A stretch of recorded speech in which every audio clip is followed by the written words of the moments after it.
Are you tired of losing games of Civ 6? Do complicated civs like Brazil and Poland make your head hurt?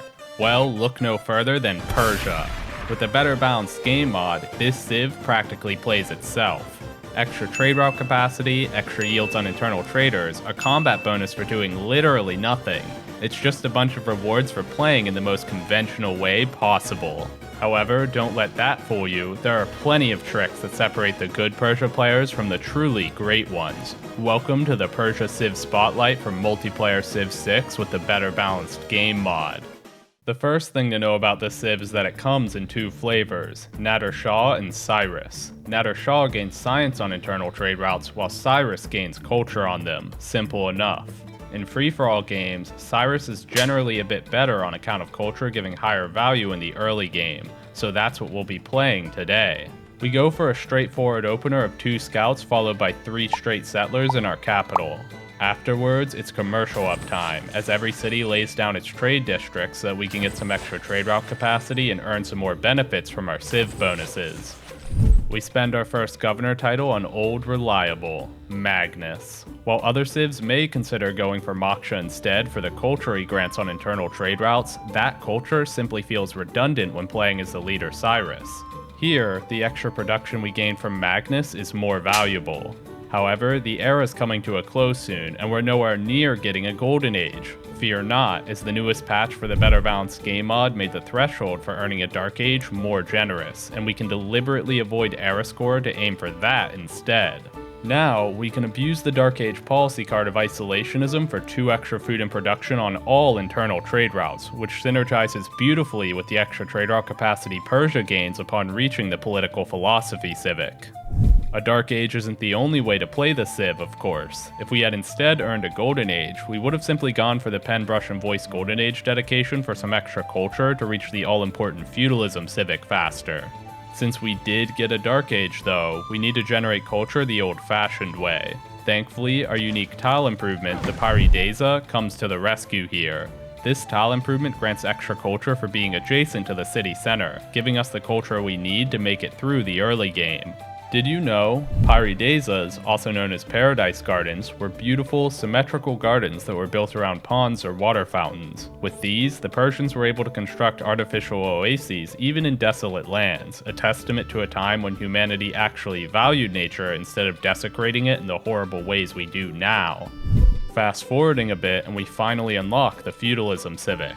We immediately put in the serfdom policy card for some extra charges on all new builders, and then we briefly take out the isolationism policy card so we can settle a bunch of cities all at once. Thanks to the ancestral hall we had built earlier in the game, each of these cities gains a free builder, and those builders all start with 5 charges. Of course, we make sure all of our new cities get jump-started by sending internal trade routes from them to our capital, and then we slot back in the isolationism policy card for those sweet food and production yields. Builders are spammed across our empire to take advantage of the serfdom policy card, and they chop all of our woods for some much-needed bursts of production. Thanks to these, we're able to finish the Colosseum in a highly centralized location, granting a huge amount of amenities and culture to 7 of our cities. Now, our Dark Age comes to an end, allowing us to enter a Heroic Age for the medieval era. This means we can pick 3 Golden Age dedications instead of just 1, and we take Pen, Brush, and Voice for some culture, Free Inquiry for some science, and Monumentality for some extra builder movement. Don't get too excited, however. It's time for the World Congress, and someone just called a 15-minute emergency break. Worse yet, when the game is paused on the screen, it's impossible to close the World Congress UI, meaning we can't even look at our empire.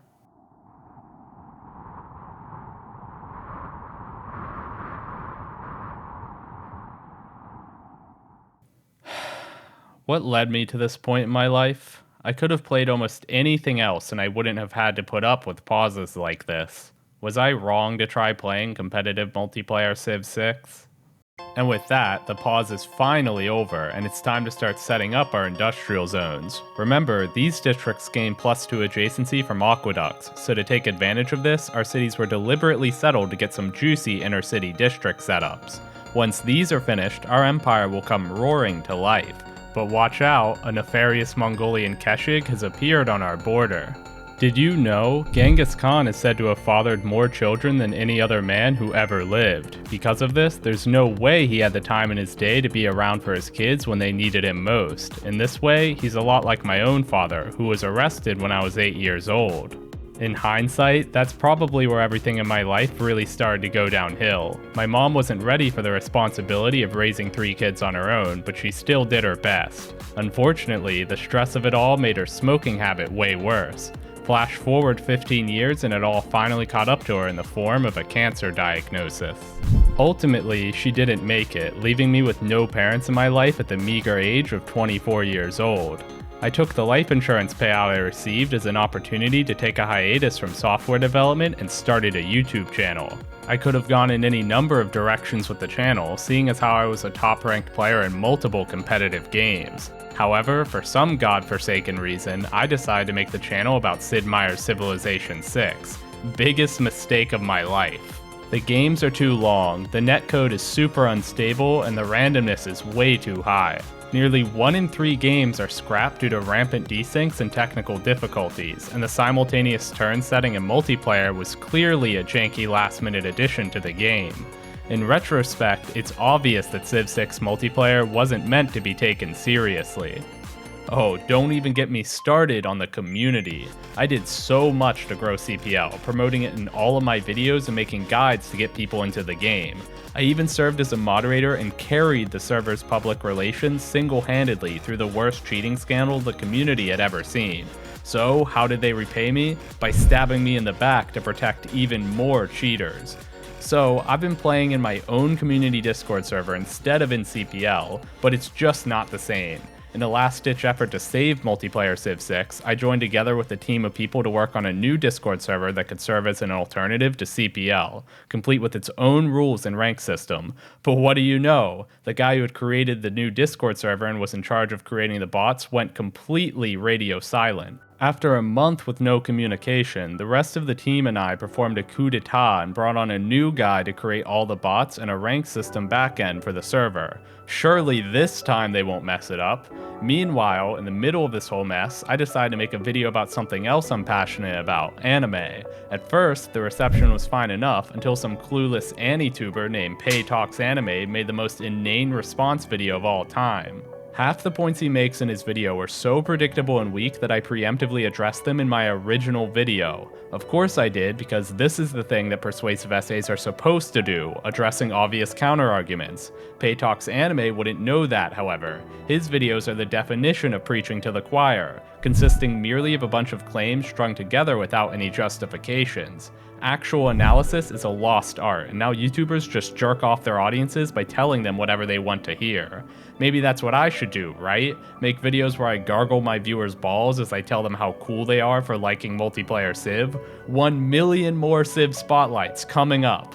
You know I started a second channel, right? I've linked it in the description. It has a new video about anime on it. I know how much my audience loved the first one, so of course I made another. Feel free to check it out, or don't, I don't even care anymore. Make sure to subscribe to this channel so you don't miss the next video where I talk about how top players now prefer the ancestral hall to the audience chamber or whatever. I love Civ 6.